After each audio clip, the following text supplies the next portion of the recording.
జగన్ రెడ్డి చేసిన నేరాలు ఘోరాలకు జగన్ రెడ్డికి జన్మకు యావజ్జీవ శిక్ష తప్పదు అని టీడీపీ పోలిట్ బ్యూరో సభ్యులు వర్ల రామయ్య అన్నారు.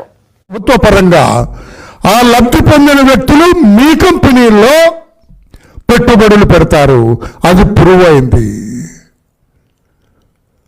ప్రభుత్వ అధికారాన్ని ఉపయోగించి మీ నాన్న తప్పుడు పని చేస్తే ఆ తప్పుడు పనుల వల్ల లబ్ధి పొందారు మీరు. ఈ రకంగా అది ప్రూవ్ అయింది. కనుక మీకు ఎన్ని జన్మల శిక్ష వేయాలి?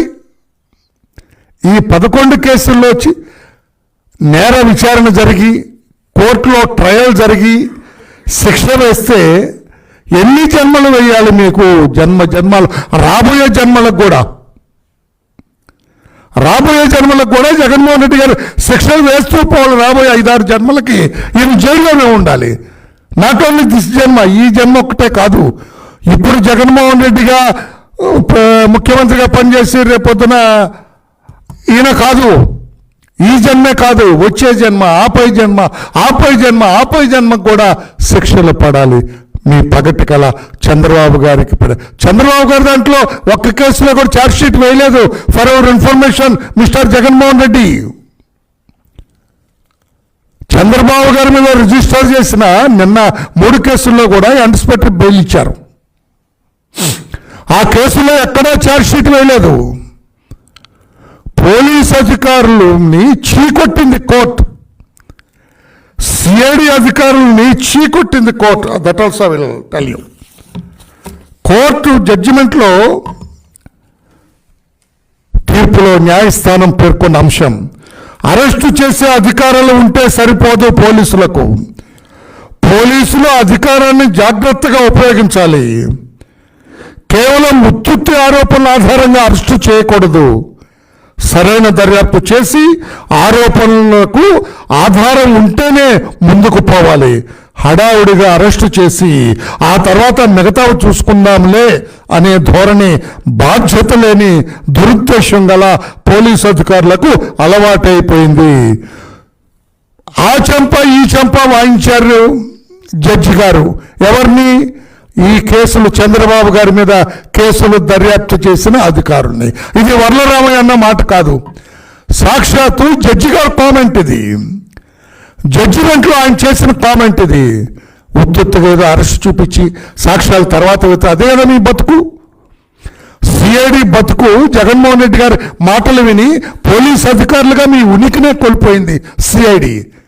నేను పోలీస్ అధికారిని, నేను దర్యాప్తు చేస్తాను, దర్యాప్తు అధికారిని అనే ఉనికిని కోల్పోయింది సిఐడి స్టేట్ ఆఫ్ ఆంధ్రప్రదేశ్లో ఈ జగన్మోహన్ రెడ్డి మాటలని. అంత పరువుదండగా తెలుగు. ఇదే గతంలో అయితే, మేము పోలీసులో పనిచేసిన కాలంలో అయితే సిఐడి డిఎస్పీ అతను ఎవరో ఉన్నారు, అతని పేరు మొన్న తెలుసు, అతని పేరు ఇన్వెస్టిగేట్ చేశారు. అతను సస్పెండ్ చేయాలా? ఈ 3 కేసుల్లో ఇన్వెస్టిగేటింగ్ ఆఫీసర్స్ని సస్పెండ్ చేయాలి. వాళ్ళని సిఐడి ఆఫీసర్ సస్పెండ్ చేయాలి, 3 ఈ కేసు నువ్వు కలగంటావా? నువ్వు ప్రచారం చేస్తావా చంద్రబాబు గారికి? ఏది సాక్ష్యాలే లేవు, ప్రైమా ఫేస్ కూడా సరిగలేదు. మీరు ఎఫ్ఐఆర్ ఇష్యూస్ అరెస్ట్ చేస్తే సరిపోద్దా? తర్వాత చూసుకుందాంలే సాక్ష్యాలు అంటే సరిపోద్దా? బుద్ధి లేని పోలీస్ అధికారులారా అని కోర్టు చీవాట్లు పెడితే సిగ్గు లేదా మీకు సిఐడి ఆఫీసర్స్ అని అంటున్నాను నేను. సిగ్గుందా మీకని అడుగుతున్నా నేను. అతను ఎవరు? Head of the CID Sanjay గారిని అడుగుతున్నా. మీ అధికారులకు సిగ్గుందా? సిఐడి అధికారులేనా మీ వాళ్ళు? దారిని పోయే దానయ్యలా? ట్రైన్డ్ ఆఫీసర్సా? దారిని పోయే దానయ్యలా మీ సిఐడి అధికారులు? ఒకవేళ సైన్యం అధికారులు అంటే whatever this, you suspend this IOs. ఈ 3 కేసులు ఐఓని సస్పెండ్ చేయండి, ఇన్వెస్టిగేటింగ్ ఆఫీసర్ని. సూపర్వైజ్ చేసిన ఐజీని వాళ్ళని సస్పెండ్ చేయండి, సిఐడిలో ఉన్న వాళ్ళని. మీరు తప్పుకోండి. అంత పెద్ద మనిషిని 14 ఏళ్ళు ముఖ్యమంత్రిని చేసిన చంద్రబాబు గారిని తప్పుడు దర్యాప్తు, సాక్ష్యాలు లేకుండా, సరైన సాక్ష్యాలు లేకుండా 53 రోజులు జైల్లో పెట్టిన ఈ దర్యాప్తు అధికారులకి సిగ్గుందా అని అడుగుతున్నా నేను. తన లక్ష్య సాధనలో యువతరం ఇప్పుడు అండగా నిలబడిందని, ఇప్పుడు వారికి భరోసా కలిగించే బాధ్యత తీసుకుంటారని జనసేన అధినేత పవన్ కళ్యాణ్ తెలిపారు. నా వెన్నంటి ఉండేది యువత బలమే.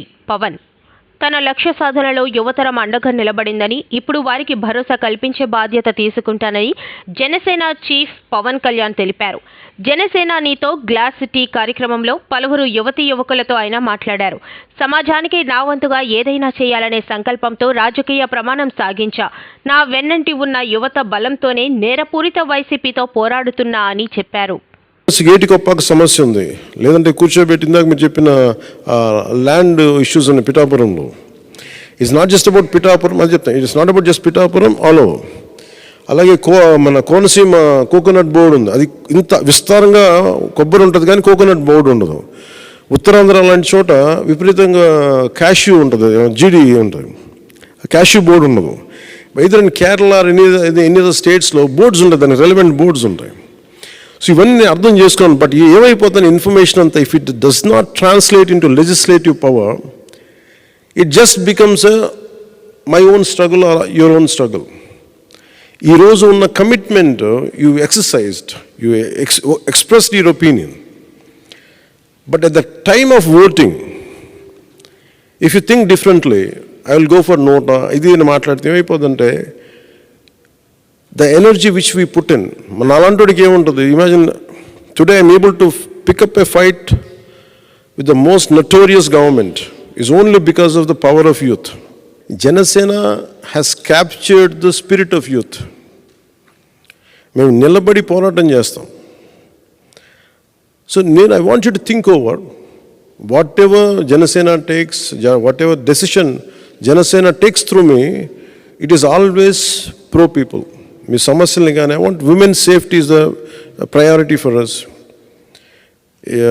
అలాగే మన అపార్ట్ ఫ్రమ్ ఐటీ సెక్టార్స్ వీటితో పాటు చిన్న మనకి వొకేషనల్ ట్రైనింగ్ సంబంధించి చిన్న వృత్తి విద్యలు కానీ లేదంటే బిజినెస్లు కానీ ఇవన్నీ ఎంకరేజ్ చేసే విధంగా ఉండాలి. Whatever I'm struggling for today, whatever you have shared with me, మీరు నాతో పంచుకున్న ప్రతిదీ నేను మీకు హామీ ఇస్తున్నాను, one day it will become a public policy.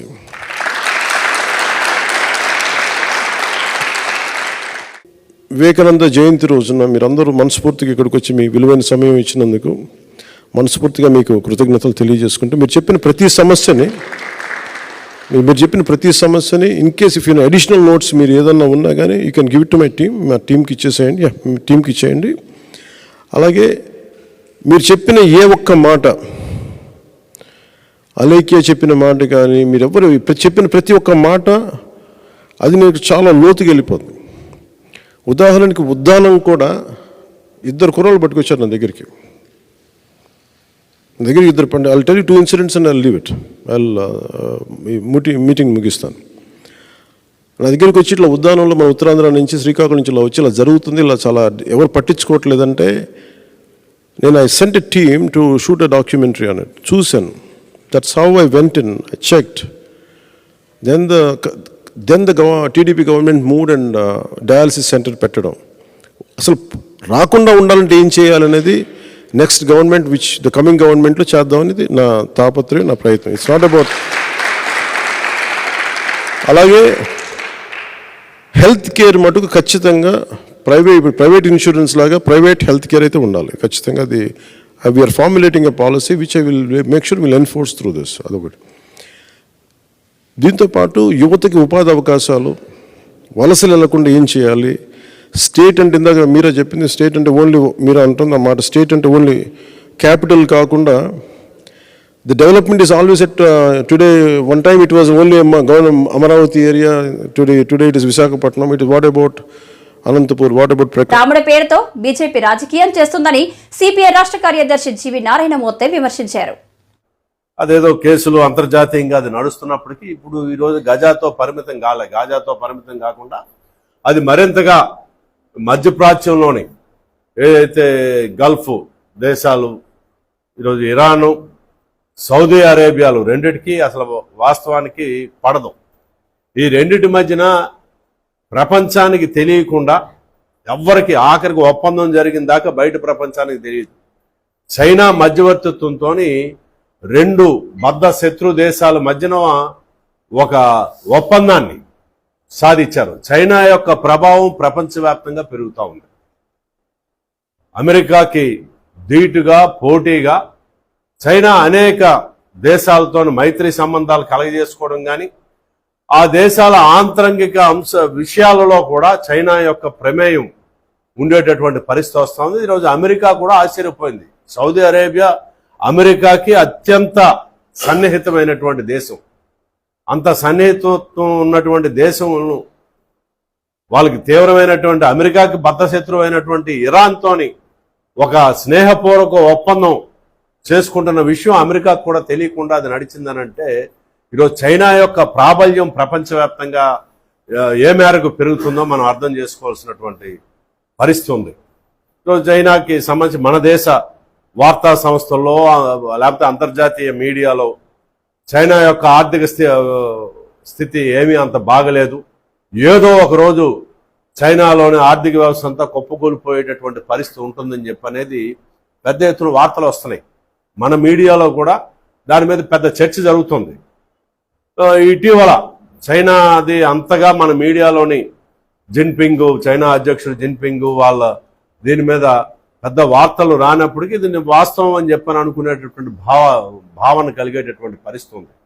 ఒక విధంగా ప్రపంచం 2008 ఆర్థిక రెసిషన్ ప్రభావానికి లోనే దాన్ని ఫలితాలు ఇప్పుడు అనుభవిస్తోంది ప్రపంచవ్యాప్తంగా.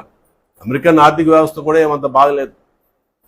ఏ దేశ ఆర్థిక వ్యవస్థ కూడా పురోభివృద్ధి చెందేటటువంటి పరిస్థితి లేదు. ఆ క్రమంలోనే చైనా యొక్క ఆర్థిక వ్యవస్థ కూడా కొంత సంక్షోభంలో ఉన్నమాట వాస్తవమే, కానీ దాంతో చైనా అంతా దెబ్బతినేటటువంటి పరిస్థితి అయితే ఇప్పుడు లేదు. చైనా యొక్క ప్రాబల్యం ప్రపంచవ్యాప్తంగా తను విస్తరిస్తూ అమెరికాకి చెక్ పెట్టేటటువంటి పద్ధతుల్లో అది ముందుకి వెళ్తా ఉంది. మరి ఈ నేపథ్యంలోనే మనకి సంబంధించి ఇప్పుడు పెద్ద చర్చ జరుగుతుంది. మీలో ఎంతమంది దాన్ని ఫాలో అవుతున్నారో నాకు తెలియదు. మాల్దీవులు కాదు లక్షద్వీప్ అని చెప్పనేది ఒక చర్చ నడుస్తుంది కదా, తెలిసినా ఏమైనా అవగాహన ఉందా మనకి? మాల్దీవులు అన్నది ఒక చిన్న ద్వీపాలతో కలిపినటువంటి హిందూ మహాసముద్రంలో ఉన్నటువంటి ఒక దేశం. అది టూరిజం తప్ప అక్కడ ఇంకేమీ లేదు. ఒక విధంగా మన దేశంలోని ఆర్థిక వ్యవస్థని ప్రభావితం చేసేటటువంటి పద్ధతుల్లో మాల్దీవులు కేంద్రంగా అనేక డబ్బా కంపెనీలు అక్కడ ఏర్పడి నగదు చలామణికి సంబంధించి అక్కడి నుంచే ఆపరేషను జరుగుతూ ఉంది. ఇటీవల వీడిది అదానీ మీద ఏదైతే అమెరికన్ పరిశోధనాత్మకమైనటువంటి పత్రిక దాన్ని విడుదల చేసిందో, అదానీ యొక్క అన్న మాల్దీవులకి పోయి మాల్దీవుల్లో ఉంటూ అనేక కంపెనీలు పెట్టి అదానీ కంపెనీ ఏదైనా స్టాక్ మార్కెట్లోకి రాగానే 10 రూపాయల ముఖ విలువ, ఏ షేర్కైనా ముఖ విలువ 10 రూపాయలు ఉంటుంది. 10 రూపాయల షేర్ని వాడే ఆ డబ్బా కంపెనీల ద్వారా 300 రూపాయలకి కొనుగోలు చేస్తాడు. కొనుగోలు చేయగానే అందరూ ఇది చాలా బాగుంది, అందుకనే విదేశీ కంపెనీలు 300 రూపాయలకి ఆ షేర్ను కొన్నాయనంటే మనం రేపు ఇంకా చాలా విలువ పెరుగుతుందని చెప్పని ఇంకా పోటీ పడి 300 రూపాయలు షేర్, దానికి విలువ లేదు, 10 రూపాయల విలువతో ఉన్నదాన్ని 320 రూపాయలు 340 రూపాయలు అలాగా కొనుగోలు చేసేటటువంటి పరిస్థితి. ఆ పద్ధతుల్లోనే అదానీ యొక్క ఆర్థిక సామ్రాజ్యం అంతా పెరిగింది. వాస్తవానికి ఇదంతా డొల్లే, ఏదో ఒకరోజు గాలి తీసిన బుడగలాగా అది కుప్పకూలిపోతుంది అని చెప్పన్నది. తన కుమారుడు రాజారెడ్డి వివాహానికి చంద్రబాబు కుటుంబాన్ని ఆహ్వానించాలని వస్తానని ఆయన మాట ఇచ్చారని వైఎస్ షర్మిల వెల్లడించారు. వస్తానని చంద్రబాబు మాట ఇచ్చారు. షర్మిల తన కుమారుడు రాజారెడ్డి వివాహానికి చంద్రబాబు కుటుంబాన్ని ఆహ్వానించారని వస్తానని ఆయన మాట ఇచ్చారని వైఎస్ షర్మిల వెల్లడించారు. నా తండ్రి వైఎస్ఆర్తో ఉన్న అనుబంధాన్ని సిబిఎన్ గుర్తు చేసుకున్నారు. క్రిస్మస్ సందర్భంగా చంద్రబాబు లోకేష్లకు స్వీట్లు ప్రతి విషయాన్ని రాజకీయాలకు ముడిపెట్టదు. కేటీఆర్, కవిత, హరీష్ రావులకు కూడా స్వీట్లు రాజకీయాల్లో స్నేహపూర్వక వాతావరణం ఉండాలి అని ఆమె ఆకాంక్షించారు. రాజశేఖర్ రెడ్డి గారి మనవడు వైఎస్ రాజారెడ్డి గారి పెళ్లి జరుగుతున్న సందర్భంలో చాలా మంది ఇన్వైట్ చేస్తున్న రాజకీయ నాయకుల్ని, అందులో భాగంగానే చంద్రబాబు గారిని కూడా పెళ్లికొచ్చి వాళ్ళని ఆశీర్వదించాలని కోరడం జరిగింది. చాలాసేపు రాజశేఖర రెడ్డి గారి గురించి, వాళ్ళ ఫ్రెండ్షిప్ గురించి, వాళ్ళ రాజకీయ ఇనిషియల్ ప్రస్థానంలో జరిగిన విషయాల గురించి అన్ని గుర్తు చేసుకున్నారు, మాకు గుర్తు చేశారు. చాలాసేపు మాట్లాడాం, చాలా సంతోషం అనిపించింది. వచ్చి ఆశీర్వదిస్తామని మాట్లాడారు.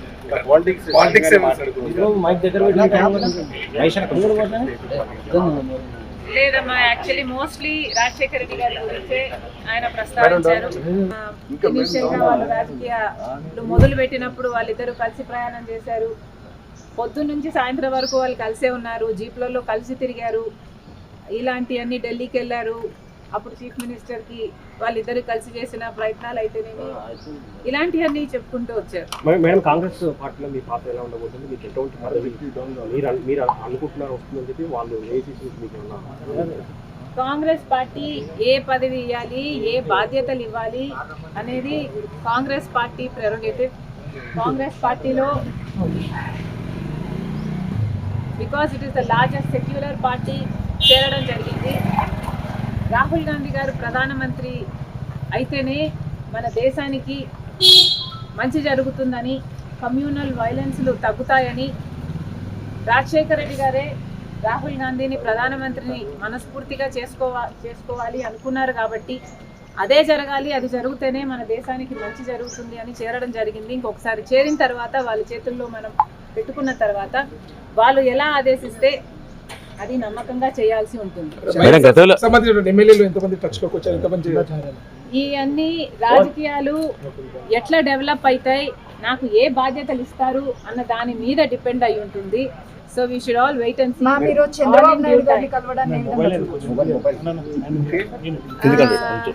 చంద్రబాబు గారిని చూడడాన్ని ఏ విధంగా కలవడం ఏ విధంగా చూడొచ్చు అంటే, మామూలుగానే ఒక ఫ్రెండ్లీ ఎన్వైరన్మెంట్లో అందరం చూస్తే బాగుంటుంది. నేను లోకేష్ గారు ఒక ట్వీట్ నాకు రిప్లై చేశారు. ఆ సందర్భాన్ని కూడా రాజకీయంగా చూడకండి. చంద్రబాబు గారికి ఒక క్రిస్మస్ కేక్ మాత్రమే పంపడం జరిగింది. ఒక కేకే కదండి, ఆ కేక్ అంటే మేడం ఇప్పుడు మేడం ఈ చర్చ అంటే ఏంటంటే, ఆ కేక్ కూడా మేము ఒక చంద్రబాబు గారికే పంపలేదు, ఇక్కడ కేటీఆర్ గారికి, కవిత గారికి, హరీష్ రావు గారికి, ఇట్లాంటి వాళ్ళకు కూడా పంపడం జరిగింది. యాక్చువల్లీ ద బ్యాక్గ్రౌండ్ ఇస్ రాజకీయాలు అన్నది జీవితాలు కాదు, రాజకీయం అన్నది మా ప్రొఫెషన్. మేము ప్రజల కోసం చేస్తున్న ఒక సర్వీస్. ఆ క్రమంలో మేమందరము ఒకరిని ఒకరు మాటలు అనుకుంటుంటాం. మేము రాజకీయ ప్రత్యర్థులం కాబట్టి అనుకోవాల్సి వస్తుంది, అనాల్సి వస్తుంది. అలాంటి బిటర్ని ఒక పండగ వస్తేనో ఏదైనా పెళ్ళి వస్తేనో వాళ్ళకు ఒక కేక్ పంపిస్తే ఆన్ అ ఫ్రెండ్లీ నోట్, పర్సనల్గా బిటర్నెస్ ఉండకూడదు, అందరం ఫ్రెండ్లీగా ప్రజల కోసం పనిచేయాలి అన్నది కాన్సెప్ట్. ఇప్పుడు కూడా చంద్రబాబు గారిని పెళ్లికి మాత్రమే పిలవడానికి వచ్చాము. ఇది పొలిటికల్ కానే కాదు. చంద్రబాబు గారు ఒక తెలుగుదేశం పార్టీకి నాయకుడు, నేను కాంగ్రెస్ పార్టీలో ఒక కార్యకర్తను. మాకు రాజకీయంగా ఏ లావాదేవీలు ఉండదు, ఉండకూడదు, ఉండబోవు కూడా. రాజశేఖర రెడ్డి గారు కూడా తన సొంత పిల్లల పెళ్లిళ్ళకు కూడా చంద్రబాబు గారిని ఇన్వైట్ చేయడం జరిగింది. చంద్రబాబు గారు కూడా రావటం జరిగింది, మమ్మల్ని ఆశీర్వదించడం జరిగింది. ఇదేమీ వింత కాదు, విచిత్రం కాదు. సో దీన్ని ఒక ఫ్రెండ్లీ ఎన్వైరన్మెంట్ తో చూస్తే అందరికీ రాజకీయాల్లో చేరుకుల పాత్ర ఉండబోదా? కాంగ్రెస్ పార్టీలో మనం పెట్టుకున్న తర్వాత కాంగ్రెస్ పార్టీ ఏ బాధ్యతలు అప్పగించినా ఆ బాధ్యతలు నేను నమ్మకంగా చేస్తానని ఆ రోజు చెప్పాను, ఈ రోజు చెప్పాను. మేడం ఫ్రెండ్లీ రాజకీయాలు, మేడం మీరు ఫ్రెండ్లీ రాజకీయాలు కోరుతున్నారు, ఇప్పుడు అంతా ఫ్రెండ్లీ రాజకీయం ఉందా మేడం? ఒకవైపు మీ సోదరుడితో చంద్రబాబు నాయుడుకి వైరం ఉంది, మీరేమో రాజకీయాలు అలా ఉండకూడదు అంటున్నారు. ఎట్లా మేడం? Not condoning anything. ఇలా ఉన్నాయి రాజకీయాలు అని నేను మీకు చెప్పనవసరం లేదు, మీ అందరు కూడా చూస్తున్నారు. కానీ ఫ్రెండ్లీగా ఉండాలి. మనం అందరము కూడా ప్రజల కోసం ఉన్నాం. ఏ వేదిక అన్నది ప్రజలకు తెలుసు. ఏ ప్లాట్ఫామ్ని మనం ఎంచుకున్నా, ఏ పార్టీని మనం ఎంచుకున్నా ఉన్నది మాత్రం ప్రజల కోసం. సో ప్రజల కోసం నమ్మకంగా పనిచేద్దాం. పార్టీలు ఉన్నది, లీడర్లు ఉన్నది ప్రజల కోసం, స్వార్థం కోసం కాదు అన్నది నా అభిప్రాయం. చంద్రబాబు నాయుడు అంగన్వాడీల సమస్యలపై ప్రభుత్వం సానుభూతితో వ్యవహరిస్తుంది. వచ్చే జూలైలో ఆమోదయోగ్యమైన విధంగా వేతనాలు పెంచుతాం. ప్రభుత్వ సలహాదారు సజ్జల రామకృష్ణారెడ్డి. నేను చెప్పదలుచుకున్నది ఏంటంటే కోరికలు అన్యాయమైనవో లేక అసహజమైనవో చాలా ఇదని అనట్లా. కానీ ప్రతి ప్రభుత్వానికి ఏది చేసినా కూడా ఒక పద్ధతి ప్రకారం ఉండాలి, ఒక గైడ్ లైన్స్ దాని ప్రకారం ఫాలో కావాలి, యూనిఫామిటీ ఉండాలి. అలా చూసినప్పుడు 5 ఏళ్ళకి కాబట్టి వచ్చే సంవత్సరం చేస్తామని చెప్పాము. అది చేస్తామని ఇప్పటికన్నాం. వాళ్ళు మాట్లాడుకొని నిర్ణయించుకుంటా ఉన్నారు. ఇంకా నిర్ణయం యూనియన్ వాళ్ళ నాయకులు వాళ్ళు మాట్లాడి చర్చలు జరిపి ఏం నిర్ణయిస్తారని వాళ్ళు చెప్తారు. ఇలా ఎల్లకాలం ఇలాగే వాళ్ళు మేము సమ్మె చేస్తుంటాము తెగేంతవరకు అని అంటుంటే ప్రత్యామ్నాయ ఏర్పాట్లు చేయకుండా కుదరదు. అది కూడా నెల రోజులు దాటిన తర్వాత ఇంకా కంటిన్యూ చేయడం అంటే అది ఇర్రెస్పాన్సిబిలిటీ అవుతుంది. గవర్నమెంట్ కెనాట్ అఫోర్డ్ చూస్తూ ఊరుకోలేదు కాబట్టి ఇప్పుడు నోటీసులు ఇవ్వడం అది మొదలైంది. సో మేము ఆశిస్తున్నది ఎంతవరకు స్ట్రెచ్ చేయాలో చేశారు. ప్రభుత్వం వైపు నుంచి పూర్తి సంయమనంతో ఎక్కడ కానీ చిన్నపాటి వీళ్ళు ఆ ఉద్యమంలో భాగంగా చేస్తున్న దాంట్లో అవాంఛనీయమైన ఇవి జరిగిన, వ్యతిరేకంగా రకరకాలుగా మాట్లాడిన, రాజకీయ పార్టీలు ఎంటర్ అయ్యి రాజకీయ అజెండాతో దాన్ని వెనక నుంచి నడిపే ప్రయత్నం చేస్తూ వాళ్లకు లేనిపోని భ్రమలు క్రియేట్ చేసి ఎక్కడికైనా పోయినా పర్లేదు మేము ఉన్నాం అని చెప్పి చేస్తున్నప్పటికీ ఇటు నుంచి అప్పీల్ చేస్తున్నాం తప్ప వేరే రకంగా ప్రభుత్వం వైపు నుంచి హెచ్చరికలు కానీ బెదిరింపులు చేయట్లేదు. బట్ వాస్తవం ఏంటంటే ఇది ఎల్లకాలం కుదరదు సాగదు. ప్రత్యామ్నాయ ఏర్పాట్లు అంటే ఇప్పుడు నోటీసులు ఒక్కసారి 10 రోజుల తర్వాత అందరూ జాయిన్ కాకపోతే ఆటోమేటిక్గా దానికి ఫ్రెష్గా మళ్ళీ రిక్రూట్మెంట్ చేయక తప్పదు. ఇప్పుడు ఉద్యోగులు వీళ్ళు ఎవరైనా వాళ్ళకు భ్రమలో పెడితే దాన్ని నమ్ముకొని ఇట్లా కొనసాగితే సఫర్ కూడా అవుతారు. ఈ వాస్తవం గుర్తించమని చెప్పి రిక్వెస్ట్ చేశాం. యూనియన్ నాయకులను రిక్వెస్ట్ చేశాం. గవర్నమెంట్కి కొన్ని బాధ్యతలు ఉంటాయి. ఆ బాధ్యతలు అయితే సక్రమంగా నిర్వర్తించక తప్పదు. అందులో కూడా చాలా లీనియంట్గా ఇంతకాలం అందరూ మన ప్రభుత్వ వెల్ఫేర్ మెజర్స్ తీసుకెళ్లడంలో కీలక పాత్ర పోషిస్తున్న అంగన్వాడీ వర్కర్స్ వీళ్ళకు మహిళలందరూ జగన్మోహన్ రెడ్డి గారికి కానీ ప్రభుత్వానికి కానీ పూర్తి సానుభూతి, సింపతి ఉంది. అర్థం చేసుకున్నాం ఆవేదనను. అట్ ది సేమ్ టైం ప్రభుత్వానికి ఉన్న పరిమితులు కూడా అర్థం చేసుకోండి. దానికి ఒక పద్ధతి ఉంటుంది. ఖచ్చితంగా వచ్చే ఆర్థిక సంవత్సరం అన్నది విత్ మంత్తో సహా ఇప్పుడు చెప్తున్నాం, మినిట్స్లో కూడా రికార్డ్ చేస్తామన్నాం కాబట్టి మిగిలినవన్నీ సానుకూలంగా పరిష్కారం అయ్యాయి కాబట్టి సమ్మె విరమించమని విజ్ఞప్తి చేశాం. ఇప్పుడు మీకు కూడా మీ ద్వారా కూడా మీడియా ద్వారా కూడా నేరుగా రాష్ట్రంలో ఉన్న దాదాపు 1,00,000 మంది ఏదైనా అంగన్వాడీ వర్కర్స్ కానీ హెల్పర్స్ కానీ వాళ్లకు రిక్వెస్ట్ చేస్తున్నాం.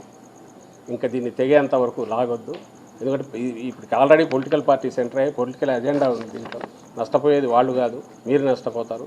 ప్రభుత్వం పూర్తిగా సింపథెటిక్గా ఉంది. ఖచ్చితంగా ఇంతకుముందు నేను అన్నట్టు అలాగే ఇక్కడికి వచ్చిన యూనియన్ ప్రతినిధులకు హామీ ఇచ్చినట్టు 24 జూలైలో విత్ ఎఫెక్ట్ కొంత అటో ఇటో అయినా పెంపుదల ఉంటుంది. అది రీజనబుల్గా ఉంటుంది. అందువల్ల దయచేసి ఇందులో ఎవరైనా పట్టుదలకు పోయినా డైరెక్ట్గా అంగన్వాడీ వర్కర్స్కి అప్పీల్ చేస్తున్నాం.